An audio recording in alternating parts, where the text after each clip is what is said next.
Welcome to T10 Info TV SK channel. My name is Syed. Here I am with the latest news for 8th August 2023.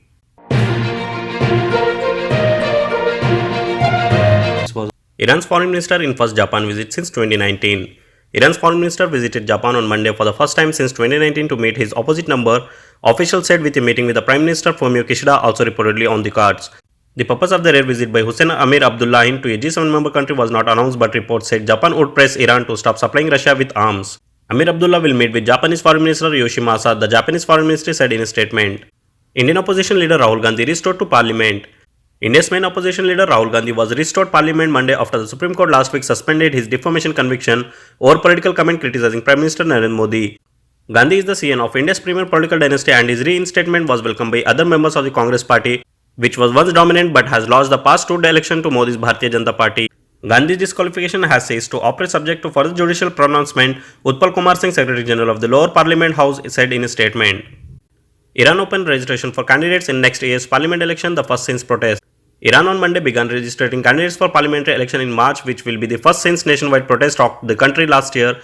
Iran has held regular presidential and parliamentary elections since the 1979 Islamic Revolution, but a clerical body vets candidates disqualifying any seen as disloyal to the Islamic Republic, and Supreme Leader Ayatollah Ali has the final say on all major policies.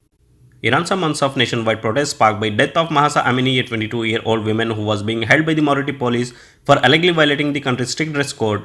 The protest escalated into calls for the overthrow of the ruling cleric, marking one of the biggest challenges to their 4-decade rule. OIC condemns Israeli force for killing 3 Palestinians in the West Bank. The Organization of Islamic Cooperation condemned on Monday the killing of 3 Palestinians by Israel force in the West Bank. A day earlier, Israel soldiers opened fire on a vehicle and killed 3 passengers near the town of Araba in the Jin area on Sunday. The OIC also condemned the escalation of organized terrorism practiced by extremist Israeli settler gangs against Palestinian citizens, their land and property, which led on Friday to the death of Palestinian citizens and the wounding of others in the town of Burqa near the city of Nablus. Saudi Arabia City Riyadh Water and Infrastructure Expo aims to transform kingdom's landscape.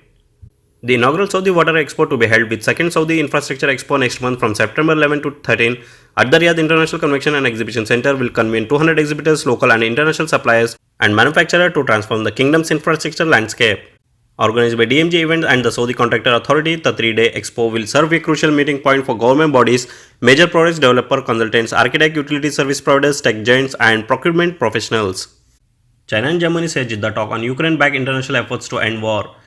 China and Germany on Monday have praised the recent international talk in Saudi Arabia on resolving the Ukraine crisis, with the Chinese Foreign Ministry saying the talk helped consolidate international consensus. China's Special Envoy for Eurasian Affairs Li Hui had extensive contact and communication with all parties on the political settlement of the Ukraine crisis, listened to all sides' opinion and proposals, and further consolidated international consensus, the Foreign Ministry said in a written statement carried by Reuters. Pakistan Federal Interior Minister Rana Sanaullah says that the name of former Finance Minister Hafiz Sheikh and the retired judge of the Supreme Court are also among those shortlisted for caretaker Prime Minister. He said this in response to the question of anchor Shehzad Iqbal in Geo News program Naya Pakistan. Federal Interior Minister Rana Sanaullah said the names of Ishaq Dar and Shahid Khakkam Abbasi are not included in the shortlisted for caretaker Prime Minister. He said the names of former Finance Minister Hafiz Sheikh and a retired judge of the Supreme Court are included in the shortlist. The name of caretaker Prime Minister will be decided by Tuesday or Wednesday.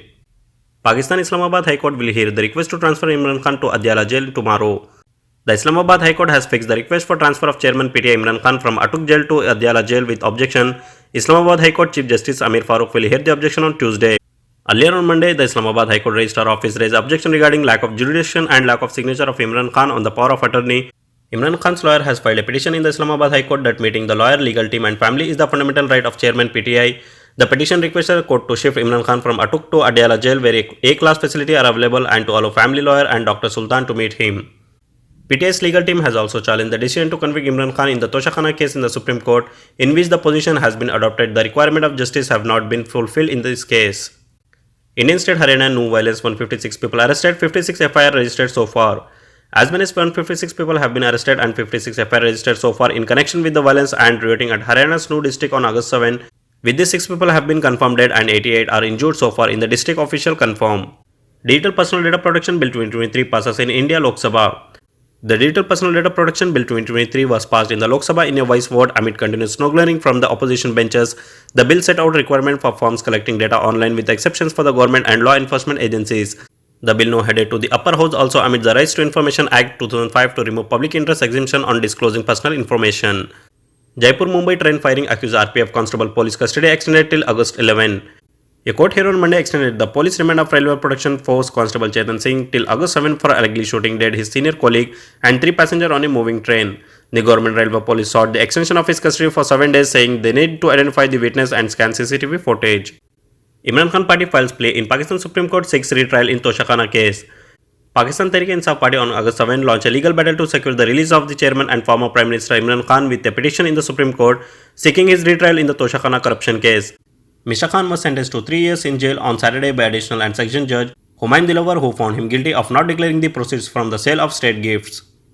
30 killed, 90 injured in train accident in Pakistan. At least 30 people were killed and 90 others injured on Sunday when several compartments of an express train derailed in Pakistan's southern Sindh province in the latest rail disasters to hit the country. The Hazara Express train travelling from Karachi to Rawalpindi derailed in Nawabshah district near the Sarhari railway station, 275 km from the provincial capital Karachi. Japan to start Fukushima water release as early as late August.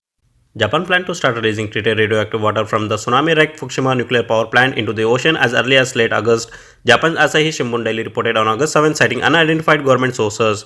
The release will most likely come shortly after Prime Minister Fumio Kishida meets with US President Joe Biden and South Korean President Yoon Suk Yeol in the US next week and explains to them how the water release will be safe, it said. Philippines summoned Chinese ambassador over water cannon incident in disputed sea, official says. The Philippine government summoned the Chinese ambassador on August 7 to convey a diplomatic protest over the Chinese Coast Guard use of a water cannon against a Filipino supply boat in the disputed South China Sea, a Philippine official said. The Philippine military on August 6 condemned the Chinese Coast Guard ship exclusive and offensive use of water cannon to block a Filipino supply boat from delivering a new batch of troops, food, water and fuel to the Philippine-occupied Second Thomas Shoal in the disputed water. Macron not invited to BRICS summit, South African Foreign Minister. According to Urdu Point News, French President Emmanuel Macron has not been invited to the BRICS summit in South Africa on August 22 to 24, South African Foreign Minister Naledi Pandor said on Monday. Emmanuel Macron no invitation issued in that regard, the minister said in a statement. That's all in today's headlines. Keep watching T10 Info TV SK channel by subscribing and do hit the bell icon to receive notification and more updates.